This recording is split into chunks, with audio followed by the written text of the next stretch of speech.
Okay, so today we're going to be fixing a 2009 Rob Zombie Michael Myers board. Here is the PCB. It was sent to me by a customer that says the eyes will not work.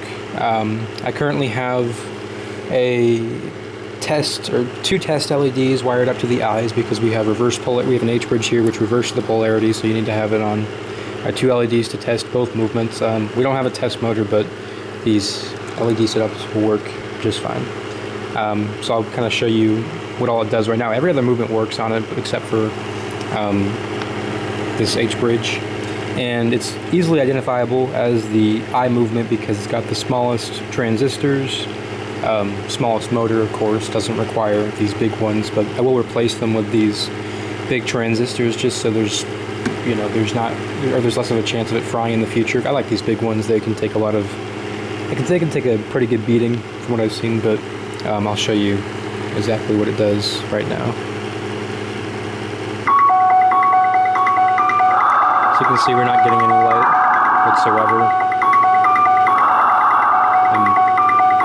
So you get the idea. By now it would have flashed 4 times. So yeah, we're gonna start by replacing the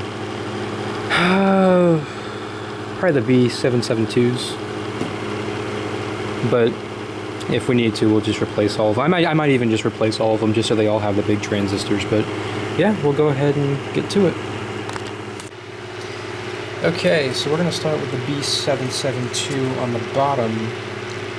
The trickiest part of doing board repairs on these blue boards isn't even identifying, which component's wrong. It's avoiding pulling off the traces and the pads, but I think with a little bit of flux and some patience, you will successfully remove it without damaging any of the pads, I think.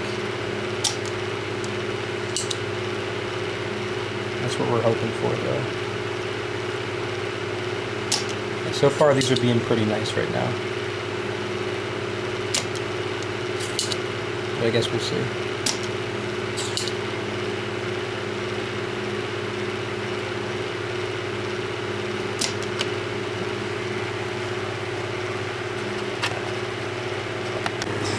Okay, so we got the first transistor removed without damaging any of the pads. You can see on the left, there's actually some sort of it's like some brown or dark spot right there, so I'm hoping that this one ends up being the issue. I removed this one first. This is a D882, just because I saw that mark on there. Either way, I wanted to touch up that pad because I didn't like that dark mark there, but we're hoping that's the issue, but again, we're just going to keep replacing them until we find the culprit. And if we have to go through, all of these to find it, then that's not a bad problem because then they'll all have these. I mean, either way, I think, like I said, I'm going to replace all of them so they have these nice big transistors, but, we'll see. Alright, I've replaced every single transistor on the H bridge, and it still isn't working, so we're going to move down here to where it's getting power, or where it's supposed to be getting power, and see if there's an issue, because I see right here, it's kind of hard to see, but this is no longer making contact with this. If I do a quick test real quick, I'll show you guys. You see. If I were to just go ahead and test it, you see there's absolutely no continuity between there and anything else on that trace. Now these two, you can see, make contact. But this one, nothing. It is completely broken off the trace. So I'm going to replace that, and we're going to hope that that fixes it, because you can see this goes exactly up to this trace up here.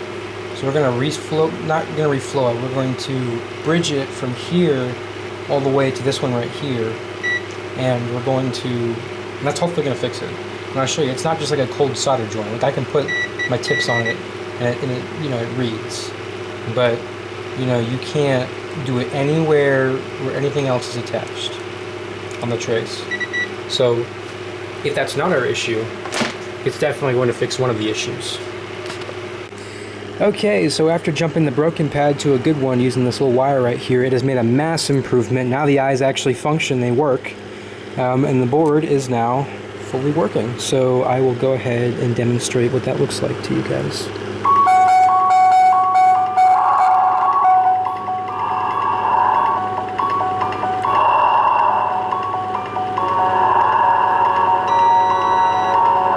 Multimeter.